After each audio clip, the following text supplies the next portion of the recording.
Welcome to our channel. దేశంలో హిందూ సంస్థల మీద, హిందూ గురువుల మీద ఒక పద్ధతి ప్రకారం అబ్రహామిక్ మతాల వాళ్ళు, వామపక్షాల వాళ్ళు, ద్రావిడవాదులు పని కట్టుకుని దుష్ప్రచారం చేస్తూ అవకాశం వచ్చినప్పుడు తప్పుడు కేసులతో కోర్టులకు కూడా పోతూ బలహీనపరిచే ప్రయత్నం చేస్తున్నారు. వందల మంది క్రిస్టియన్ పాస్టర్లు రోజు దేశవ్యాప్తంగా పబ్లిక్ మీటింగ్లలో మహత్యాలు అంటూ దొంగ నాటకాలు ఆడుతూ ప్రజలను బహిరంగంగా మోసం చేస్తూ ఉంటే నోరెత్తని కోర్టులు నన్స్ రేప్లకు గురి అవుతూ ఆత్మహత్యలు చేసుకుంటున్నారు అని బిషప్ల మీద అభియోగాలు వస్తూ ఆరోపణలపై నన్స్ మీడియా ముందు పబ్లిక్గా స్టేట్మెంట్స్ ఇస్తూ ఉన్న కేసుల్లో కూడా వెంటనే బెయిల్స్ ఇచ్చేస్తూ కేసులు కొట్టేస్తున్న కోర్టులు మహత్యాలు వంటివి ఏమీ చేయకుండా కేవలం యోగా మరియు ఉపన్యాసాల ద్వారా లక్షల మంది అనుచరులను సంపాదించుకున్న శ్రీ జగ్గి వాసుదేవ్ వంటి వారి మీద కూడా విరుచుకుపడుతున్నాయి. ఏదో కేసులో తాజాగా సద్గురు జగ్గి వాసుదేవ్ ఈషా ఫౌండేషన్ మీద కోర్టు అనవసర వ్యాఖ్యలు చేసి విమర్శలకు గురి అయింది. వివరాల ప్రకారం హదియా జహాన్, అసలు పేరు అఖిల అశోకన్, కేరళలో హోమియో వైద్య విద్యను అభ్యసిస్తున్న సమయంలో ఇస్లాం మతం 4 క్రిమినల్ కేసులు పెండింగ్ ఉన్న సభ్యుడు షఫీన్ జహాన్ అనే వాడిని పెళ్లి చేసుకుంది. దీని వెనుక సత్యసరణి అనే పిఎఫ్ఐ అనుబంధ సంస్థ ఉంది. దీనికి హెడ్ జైనాబ్ ఖాన్ అనే ముస్లిం పర్సనల్ లా బోర్డు మెంబర్ కూడా. ఈమె ముస్లిం పర్సనల్ లా బోర్డ్ మెంబర్ కూడా. ఈమె పైన చెప్పుకున్న హదియాను బ్రెయిన్ వాష్ చేసి మత మార్పిడి చేసి ముస్లిం యువకుడితో పెళ్లి చేయడం వెనుక ఉంది అని, మాతో మా అమ్మాయిని మాట్లాడడానికి కూడా అనుమతించడం లేదు అని, మా అమ్మాయిని మాకు ఇప్పించమని అఖిల తండ్రి మాజీ మిలిటరీ ఉద్యోగి అయిన అశోకన్ హైకోర్టులో మొరపెట్టుకున్నాడు. ఈ సత్యసరణి సంస్థ గత 10 సంవత్సరాల్లో 5,000 మంది హిందూ మరియు క్రిస్టియన్ స్త్రీలను మత మార్పిడి చేశామని ఇండియా టుడే 2017లో నిర్వహించిన ఒక స్టింగ్ ఆపరేషన్లో కెమెరా ముందు చెప్పింది. ఇవే కాదు, సత్యసరణికి చెందిన చాలా సీక్రెట్స్ కూడా ఆమె బయటపెట్టింది. కేరళ హైకోర్టు అన్ని పరిశీలించి ఆ అమ్మాయిని విచారించి ఆమె మేజర్ ఇష్టపూర్వకంగానే ముస్లింని పెళ్లి చేసుకుంది అని నిర్ధారించుకున్న తర్వాత కూడా తల్లిదండ్రులకు ఇష్టం లేని ఈ పెళ్లి చెల్లదు, పిల్లలను కన్న తల్లిదండ్రులకు అప్పజెప్పాలని తీర్పు చెప్పింది. అయితే ఆ అమ్మాయి భర్త షఫీన్ కపిల్ సిబల్ మరియు ఇందిరా జైసింగ్ వంటి ఖరీదైన లాయర్లను పెట్టుకుని సుప్రీంకోర్టుకి వెళ్ళాడు. అమ్మాయి మేజర్, పెళ్లి ఆమె ఇష్టం, కేరళ హైకోర్టు తీర్పు తప్పు, అమ్మాయిని భర్త దగ్గరకు పంపించాలి అని సుప్రీంకోర్టు తీర్పు చెప్పింది. ఈ కేసు వాదించడానికి ఒక కపిల్ సిబల్కి పిఎఫ్ఐ సంస్థ 77 లక్షలు చెల్లించినట్లు పిఎఫ్ఐ ఆడిట్ రిపోర్ట్లో బయటపడింది. ఇందిరా జైసింగ్కి ఎంత ఇచ్చారో తెలియదు. కేసు పరిశీలిస్తే సత్యసరణి మీద గతంలో వచ్చిన ఆరోపణలు, ఇండియా టుడే స్టింగ్ ఆపరేషన్ ద్వారా వచ్చిన నిజాలు, ఈ ఒక్క లవ్ కేసు గురించి పిఎఫ్ఐకి ఏంటి ఇంట్రెస్ట్, ఎందుకు కోర్టులు ఫీజు చెల్లించారు వంటివి అన్నీ పరిశీలించి చూస్తే ఖచ్చితంగా దీని వెనుక ఒక కుట్ర కోణం కనిపిస్తుంది.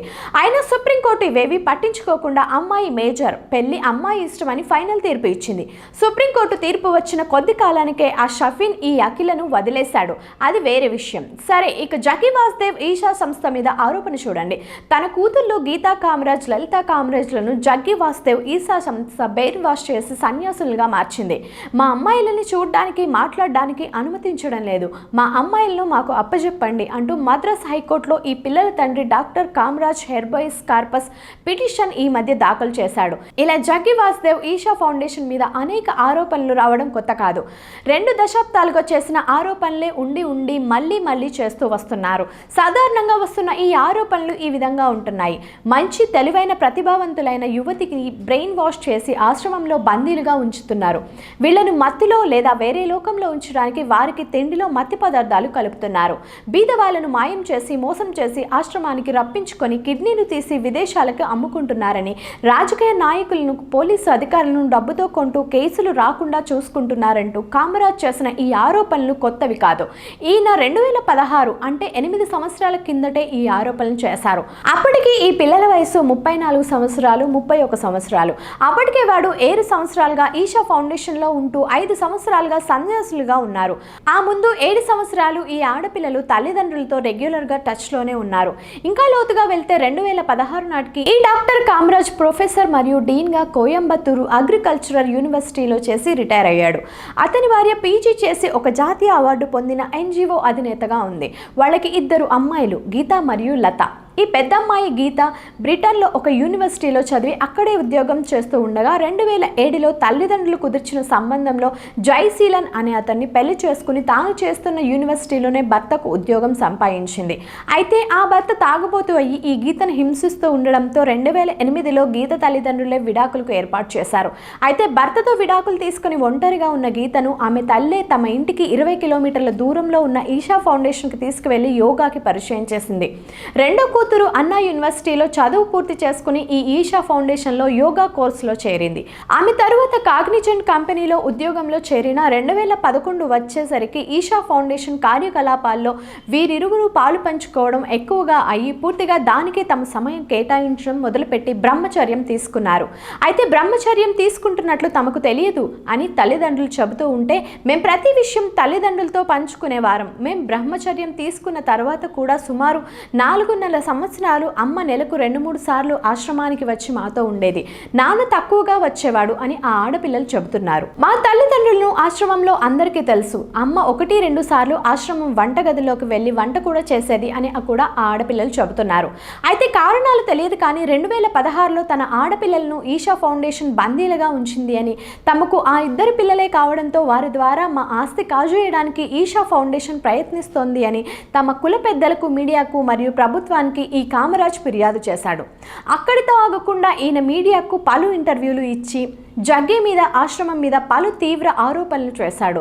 ఆ పిల్లల తల్లి అప్పుడే అంటే 2016లో మద్రాస్ హైకోర్టులో హెబియస్ కార్పస్ పిటిషన్ వేసి తమ ఆడపిల్లలను జగ్గి బ్రెయిన్ వాష్ చేసి సన్యాసులుగా మార్చాడు. తమ పిల్లలను చూడనివ్వడం లేదు, తమ పిల్లలకు తమకు ఇప్పించండి అంటూ మద్రాస్ హైకోర్టులో పిటిషన్ వేసింది. ఈ పిటిషన్ పై విచారించిన high court divisional bench principal district జడ్జిని ఈషా ఆశ్రమానికి పిలిచి అన్ని విషయాలు విచారించి అమ్మాయిలతో మాట్లాడి పూర్తి రిపోర్ట్ ఇమ్మనమని చెప్పింది. పీడీజే ఇచ్చిన రిపోర్ట్ పరిశీలించిన పిదప హైకోర్టు డివిజన్ బెంచ్ జడ్జిలు అయిన జస్టిస్ నాగముత్తు, జస్టిస్ భారతీదాసన్ తీర్పు చెబుతూ అమ్మాయిలు తమ ఇష్టాపూర్వకంగానే ఆశ్రమంలో ఉంటున్నారు అని, వారిని ఎవరూ ప్రలోభ పెట్టినట్లు కానీ బలవంత పెట్టినట్లు కానీ ఎటువంటి ఆధారాలు లేవు అని, పిటిషన్లో చేసిన ఆరోపణలు అన్ని అబద్ధమని పీడీజే రిపోర్ట్లో ఇచ్చారు.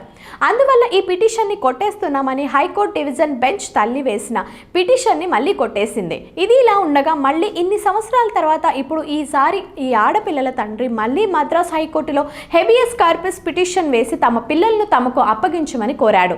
డాక్టర్ కామరాజ్ పిటిషన్పై మద్రాస్ హైకోర్టు విచారణ చేస్తూ 2016 కేసు తీర్పు గురించి ఏమీ మాట్లాడకుండా 2016లోనే మేజర్లు అయినా ఇప్పుడు వారి వయసు 42 సంవత్సరాలు మరియు 39 సంవత్సరాలు. ఆడపిల్లలు తాము ఇష్టపూర్వకంగానే సన్యాసులుగా మారాము అని చెప్పిన మాటలను కూడా అసలు పరిగణలోకి తీసుకోకుండా ఈషా ఫౌండేషన్ మీద, జగ్గి వాసుదేవ్ మీద చాలా అభ్యంతరకర వ్యాఖ్యలు చేసింది.